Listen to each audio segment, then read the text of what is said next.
Julio কুরি পদক, বঙ্গবন্ধু ও বিশ্বশান্তি। আজ ২৩ মে।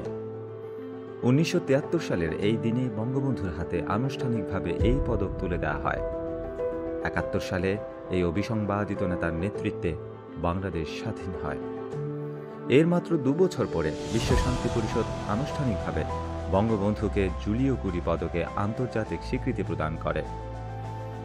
উল্লেখ্য, মূলত সাম্রাজ্যবাদ ও ফ্যাসিবাদ বিরোধিতা এবং মানবতা ও বিশ্বশান্তি প্রতিষ্ঠায় যারা অগ্রণী ভূমিকা পালন করেন তারা এই পদকে ভূষিত হয়ে আসছিলেন।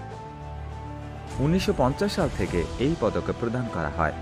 মুক্তিযুদ্ধের কালপর্বে ভারত সোভিয়েত শান্তি মৈত্রী ও সহযোগিতা চুক্তি ১৯৭১ এবং বাংলাদেশ ভারত শান্তি মৈত্রী ও সহযোগিতা চুক্তি ১৯৭২ বাংলাদেশের মৈত্রী সম্পর্কে এই উপমাতে এসে উত্তেজনা প্রশমন ও শান্তি স্থাপনের ভিত্তি প্রতিষ্ঠা করেন বঙ্গবন্ধু।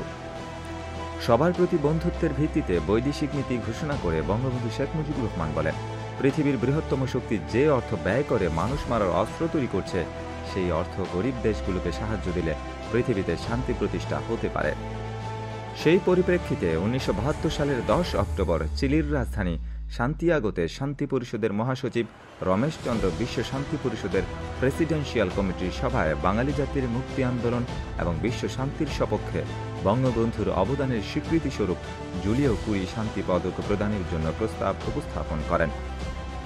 বিশ্ব শান্তি পরিষদের প্রেসিডেন্সিয়াল কমিটির সভায় বিশ্বের ১৪০টি দেশের প্রায় ২০০ সদস্যের উপস্থিতিতে ও ঐক্যমত্যের ভিত্তিতে বঙ্গবন্ধুর জীবন দর্শন আর বাংলাদেশের মুক্তিযুদ্ধের সর্বাধিনায়কত্বের প্রেক্ষাপট বিবেচনায় বঙ্গবন্ধুকে জুলিও কুরি পদক প্রদান করার সিদ্ধান্ত নেওয়া হয়। সেই সিদ্ধান্ত অনুযায়ী বিশ্ব শান্তি পরিষদ ১৯৭২ সালের ১০ অক্টোবর পদক প্রাপক হিসেবে বঙ্গবন্ধুর নাম ঘোষণা করে। আর পরের বছর ২৩ মে এশীয় শান্তি সম্মেলনের এক আড়ম্বরপূর্ণ অনুষ্ঠানে সেই পদক বঙ্গবন্ধুকে পরিয়ে দেন পরিষদের তৎকালীন সেক্রেটারি জেনারেল রমেশ চন্দ্র। সেই অনুষ্ঠানে রমেশ চন্দ্র বলেছিলেন, বঙ্গবন্ধু শুধু বাংলার নয়, তিনি বিশ্বের এবং তিনি বিশ্ববন্ধু। স্বাধীন বাংলাদেশের কোনো রাষ্ট্রনেতার সেটিই ছিল প্রথম আন্তর্জাতিক পদক লাভ।